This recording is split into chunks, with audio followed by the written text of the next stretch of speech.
Earlier this year, I took a safari trip to Tanzania, including the Serengeti National Park and the magnificently named Ngorongoro crater. Here are some highlights. We approached the Serengeti from the east along a lengthy route of dusty, bumpy dirt roads. The scenery turned greener as we approached the vast grasslands of the Serengeti itself. The national park is known for the vast amount of wildlife that lives here, either permanently or seasonally. The Maasai giraffe, the tallest land mammal in the world, is the national animal of Tanzania. Spotted hyenas can be seen walking in the long grass, as can Africa's largest flying bird, the Kori bustard, and the world's largest bird, the flightless ostrich. This male may weigh up to 145 kilograms.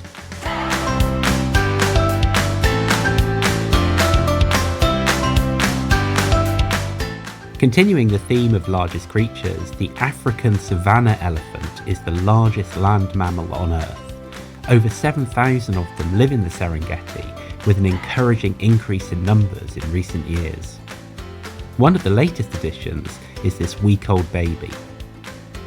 Elephants stay cool by taking mud or dust baths, their multifunction trunks being good for this, as well as for eating and drinking.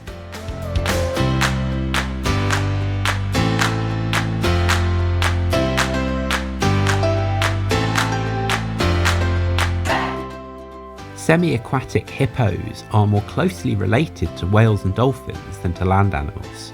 They stay in water during much of the day to prevent sunburn and skin cracking. Their skin does emit a type of natural sunscreen, but this isn't enough to enable them to spend very long out of water during the day. Hippos have a pretty disgusting toilet habit, where they spin their tails to spread their feces over a wider area. It's not well understood why.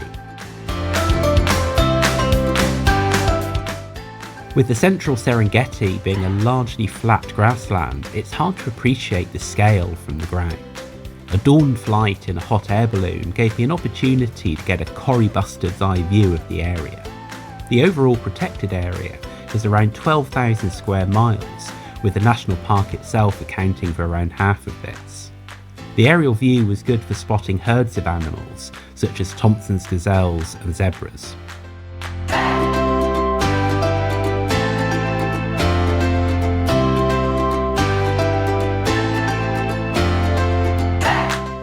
Back on the ground, we saw herds of impalas and, more impressively, large herds of wildebeest, part of the Great Migration, the world's longest overland migration.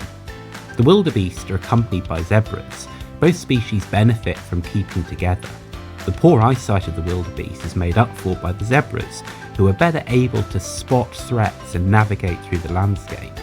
And the better smell and hearing of the wildebeest, as well as their sheer numbers, provides additional protection for the zebras.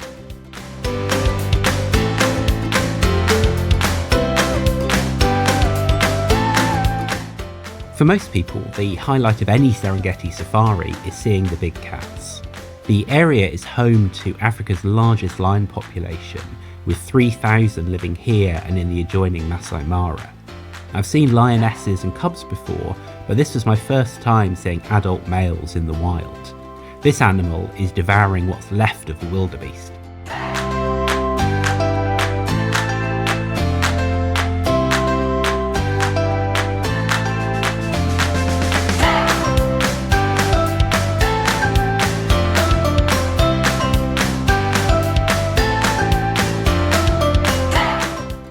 The Serengeti is also home to leopards, this one is a male, and slender cheetahs, the fastest land animal with a top speed of 60 miles per hour. Unlike the nocturnal lions, cheetahs hunt during the day and usually feed on smaller antelope such as gazelles and impalas. Leaving the Serengeti National Park, we headed down the steep road into the Ngorongoro crater, a former volcanic caldera. The crater is the largest of its type in the world, at around 10 miles across and 2,000 feet deep. Many species are in common with the Serengeti, but with a nearly 6,000 feet elevation, the different climate and vegetation here means that there are some different species to be seen.